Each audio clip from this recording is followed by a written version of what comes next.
আজকে বিশ্ব পরিবেশ দিবস উপলক্ষে রাজ্যের সকলকে আমি আন্তরিক শুভেচ্ছা জানাই এবং এই দিবস উপলক্ষেই আমাদের একটা সুযোগ থাকে যে পরিবেশ জিনিসটা কি সাধারণ মানুষের কাছে সচেতনতা নিয়ে যাওয়া।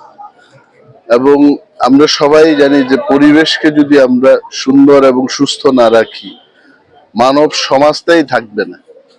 গাছপালা যেমন লাগাতে হবে, অক্সিজেন বৃদ্ধি করতে হবে, তেমনি আমাদের প্লাস্টিক বর্জন করতে হবে। যে সমস্ত জিনিস ইকো ফ্রেন্ডলি না, পরিবেশের বিরুদ্ধে যে সমস্ত জিনিস আমরা তৈরি করে থাকি সেটাকে আমাদের বর্জন করতে হবে।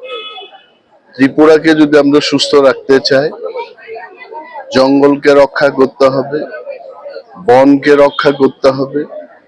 যে সমস্ত ক্যাচমেন্ট এরিয়া শুকিয়ে যাচ্ছে, ফ্লাড হচ্ছে, এই কারণগুলো আমাদের চিন্তা করে ত্রিপুরাকে সুস্থ রাখার ক্ষেত্রে সবাইকে এগিয়ে আসতে হবে।